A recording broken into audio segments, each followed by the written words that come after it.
Bonjour à tous, petits écrans. Aujourd'hui, Madame Lecture va vous lire mes petites questions, la montagne. Pourquoi a-t-on de drôles de sensations en altitude? Comment les animaux font-ils pour ne pas tomber? Y a-t-il encore des loups en montagne? Comment les montagnes poussent-elles?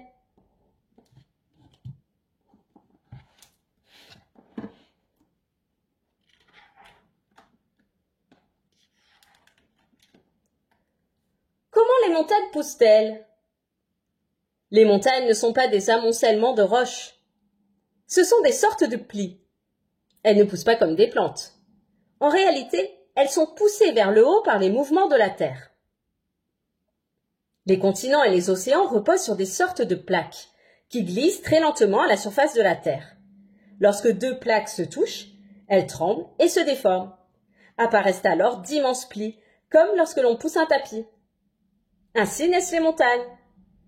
Mais cela prend des millions d'années. La pluie, la neige, le vent et le gel usent les montagnes. C'est l'érosion.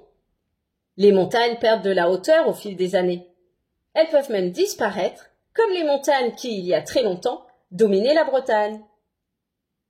Avant l'apparition de l'avion, du satellite et du GPS, on estimait la hauteur des montagnes par un calcul assez simple, mais très peu précis, le calcul de triangulation.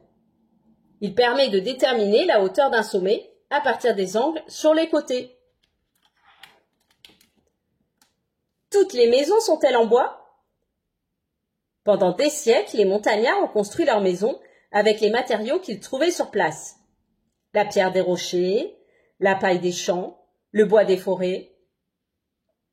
Les chalets de montagne ne sont pas tous en bois. Leur sol et le plus souvent leurs murs sont en pierre.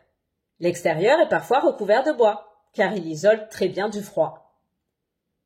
À force de s'accumuler sur les toits, la neige devient lourde. Voilà pourquoi ceux des chalets sont inclinés. Ainsi, la neige peut glisser et tomber. Les maisons de montagne sont construites là où il y a du soleil en hiver, sur les pentes exposées au sud. Dans les villages, les demeures sont collées les unes aux autres. Cela permet de conserver la chaleur en hiver et de mieux protéger les rues du vent. Lorsqu'il pleut ou qu'ils gardent leurs troupeaux dans les pâturages d'altitude pendant plusieurs semaines sans rentrer chez eux le soir, les bergers s'abritent dans des refuges. Les promeneurs les utilisent aussi.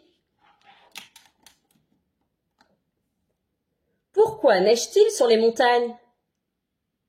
Plus on grimpe, plus on a froid. Et plus il fait froid, plus l'eau qui se trouve dans l'air a des chances de geler et de tomber sous forme de neige.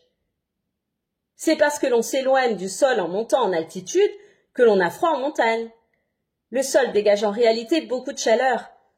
Et puis l'air est moins dense en altitude. Sa capacité à s'échauffer sous l'effet du soleil est donc moins forte qu'en bas. L'air contient de l'eau sous forme de gaz. En altitude, ce gaz redevient liquide, sous forme de petites gouttes. Il pleut. Lorsque les gouttes tombent dans un air très froid, elles se transforment en neige. Même en été, les sommets des plus hautes montagnes sont blancs de neige. C'est que là-haut, il fait toujours si froid que la neige tombée en hiver ne fond pas. Comment peut-on fabriquer de la neige? Parfois, il ne neige pas suffisamment sur les pistes de ski. Les stations de sport d'hiver mettent alors en marche des canons à neige qui projettent de l'eau dans l'air très froid. L'eau gèle et retombe au sol sous forme de neige. Cet extrait est fini. Et n'oubliez pas de vous abonner à ma chaîne pour ne louper aucune nouvelle histoire. À bientôt!